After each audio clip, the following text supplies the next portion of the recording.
Hi friends, आप सभी कैसे हो। आशा करता हूँ कि आप सभी अच्छे होंगे। आपका हमारे चैनल वीके जाटोल क्लासेस में स्वागत है। आज के इस वीडियो में हम 17 नवंबर 2025 के मुख्य करंट अफेयर्स और उसके एक्सप्लेन के बारे में चर्चा करेंगे। प्रश्न नंबर 1, हाल ही में किस राज्य सरकार ने महिलाओं को नाइट ड्यूटी के लिए अपनी सहमति देने का अधिकार प्रदान किया है? ए, उत्तर प्रदेश। बी, मध्य प्रदेश। सी, उत्तराखंड। डी, राजस्थान। दोस्तों, आपका सही answer option number A, Uttar Pradesh होगा। उत्तर प्रदेश की योगी सरकार ने कामकाजी महिलाओं को सशक्त बनाने के लिए एक बड़ा और ऐतिहासिक कदम उठाया है। अब महिलाएं अपनी शर्तों पर रात की शिफ्ट में काम कर सकेंगी। सहमति अनिवार्य, शाम 7 बजे से सुबह 6 बजे तक नाइट शिफ्ट में काम करने के लिए महिला कर्मचारी की लिखित सहमति लेना अनिवार्य होगा। सुरक्षा कवच, कंपनियों और कारखानों को कार्यस्थल पर महिलाओं के लिए विशेष सुरक्षा कवच देना होगा। इसमें मुफ्त परिवहन सुविधा, स्वास्थ्य सुविधा, सीसीटीवी निगरानी और सुरक्षा गार्ड की तैनाती शामिल है। दोगुनी मजदूरी, नाइट शिफ्ट में काम करने वाली महिलाओं के लिए ओवरटाइम की सीमा बढ़ाई गई है और उन्हें ओवरटाइम के लिए दोगुनी मजदूरी दर से भुगतान किया जाएगा। यह फैसला महिलाओं को औद्योगिक क्षेत्र में समान अवसर देने और उनके करियर में सुरक्षा, सम्मान और स्वावलंबन को बढ़ावा देने के लिए लागू किया गया है। अब यूपी की महिलाएं बिना किसी चिंता के अपनी करियर की उड़ान भर सकेंगी। प्रश्न नंबर 2, हुरुन रिसर्च इंस्टीट्यूट की नवीनतम रिपोर्ट के अनुसार भारत के किन 2 महानगरों को विश्व के शीर्ष अरबपति शहरों की सूची में शामिल किया गया है? ए, कोलकाता और चेन्नई। बी, मुंबई और नई दिल्ली। सी, बेंगलुरु और हैदराबाद। डी, पुणे और अहमदाबाद। दोस्तों, आपका सही answer option number B, Mumbai और नई दिल्ली होगा। हुरुन रिसर्च इंस्टीट्यूट की नवीनतम रिपोर्ट 2025 के अनुसार भारत के 2 महानगरों ने विश्व के शीर्ष अरबपति शहरों की सूची में बड़ी छलांग लगाई है।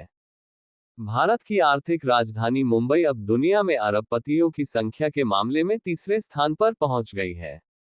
92 अरबपतियों के साथ मुंबई ने बीजिंग और शंघाई जैसे बड़े एशियाई शहरों को पीछे छोड़ दिया है। वहीं नई दिल्ली ने पहली बार शीर्ष 10 की सूची में जगह बनाई है। 57 अरबपतियों के साथ दिल्ली अब 9वें स्थान पर है। वैश्विक सूची में न्यूयॉर्क 119 अरबपतियों के साथ पहले स्थान पर है, जबकि लंदन 97 अरबपतियों के साथ दूसरे स्थान पर कायम है। भारत के शहरों का ये प्रदर्शन देश की तेज आर्थिक प्रगति, स्टार्टअप संस्कृति और उद्यमिता की बढ़ती ताकत को दर्शाता है। अन्य प्रमुख शहरों में Beijing 91, Shanghai 87, Shenzhen 84, Hong Kong 65, Moscow 59 और सैन फ्रांसिस्को 52 शामिल हैं।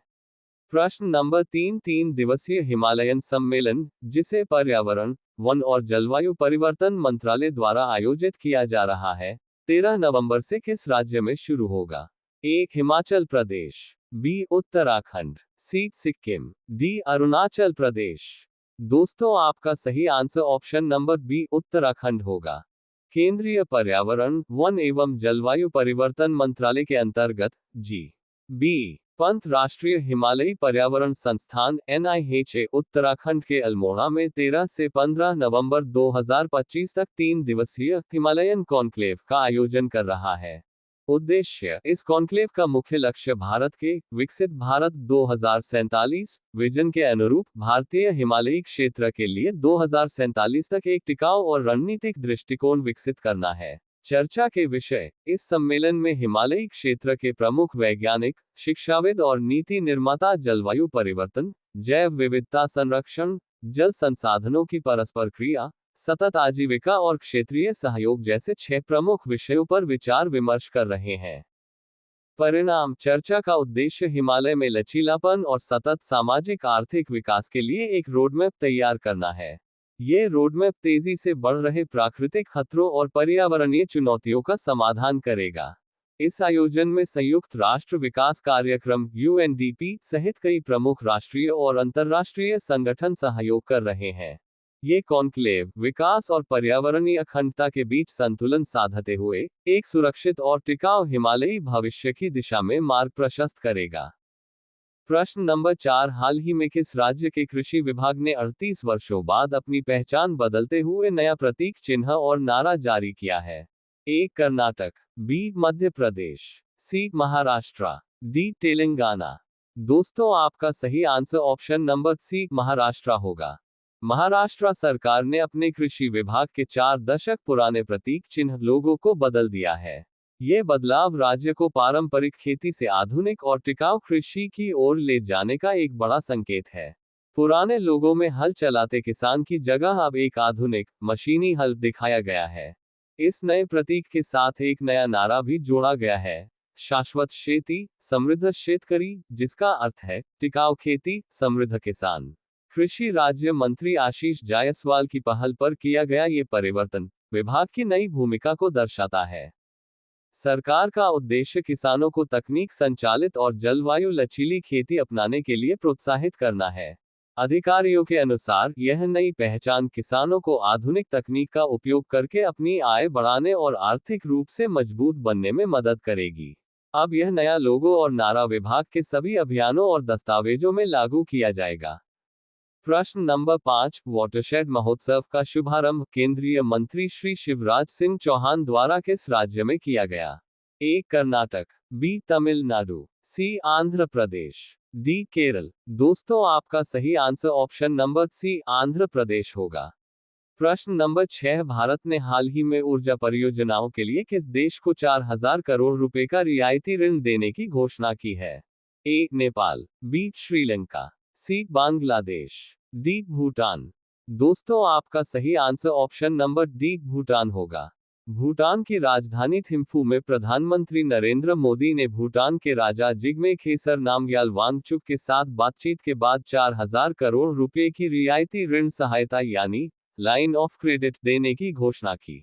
ये राशि भूटान में ऊर्जा, बुनियादी ढांचा, इंफ्रास्ट्रक्चर और सतत विकास परियोजनाओं को प्रोत्साहित करने के लिए इस्तेमाल की जाएगी।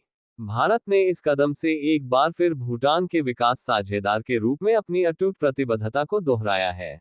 ये ऋण सहायता दोनों देशों के बीच द्विपक्षीय संबंधों को एक नई ऊंचाई देगी। प्रश्न नंबर 7, आईएसएसएफ वर्ल्ड चैंपियनशिप में पुरुषों की 50 मीटर राइफल थ्री पोजीशन स्पर्धा में रजत पदक किस भारतीय निशानेबाज ने जीता?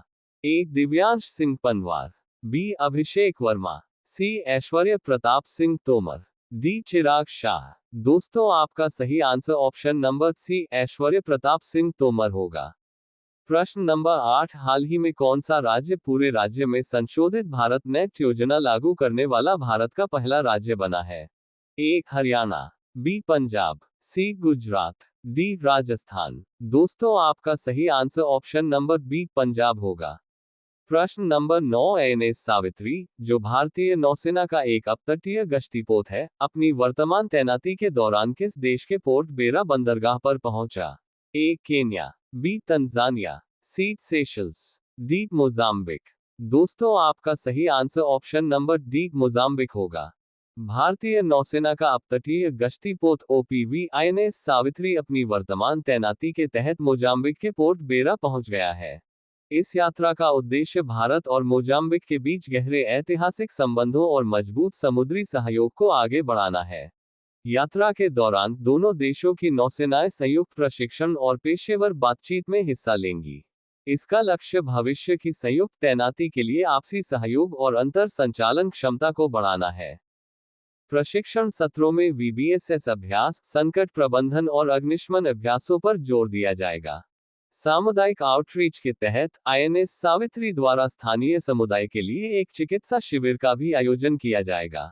ये यात्रा संयुक्त योग सत्रों और मैत्रीपूर्ण खेलों के साथ समाप्त होगी। ये बंदरगाह यात्रा हिंद महासागर क्षेत्र में एक विश्वसनीय सुरक्षा भागीदार के रूप में भारतीय नौसेना की प्रतिबद्धता की पुष्टि करती है। प्रश्न नंबर 10, हाल ही में संयुक्त राष्ट्र पर्यटन यूएन टूरिज्म का नेतृत्व करने वाली पहली महिला कौन बनी है?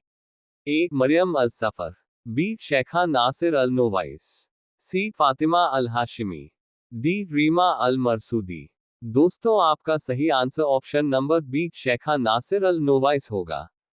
यूएई की शेखा नासिर अल नोवाइस को संयुक्त राष्ट्र पर्यटन यूएन टूरिज्म की पहली महिला प्रमुख नियुक्त किया गया है। संगठन के 50 साल के इतिहास में ये पहली बार है जब कोई महिला इसका नेतृत्व करेगी। उनकी नियुक्ति की पुष्टि हाल ही में स्पेन के सेगोविया शहर में आयोजित 123वें यूएन टूरिज्म कार्यकारी परिषद सत्र के दौरान की गई। शेखा नासिर अल नोवेस जनवरी 2026 में 4 वर्ष के कार्यकाल के लिए पदभार संभालेंगी। उन्होंने जिम्मेदार पर्यटन, डिजिटल नवाचार और युवा एवं महिला सशक्तिकरण जैसे 5 प्रमुख स्तंभों पर आधारित अपनी दृष्टि पेश की है।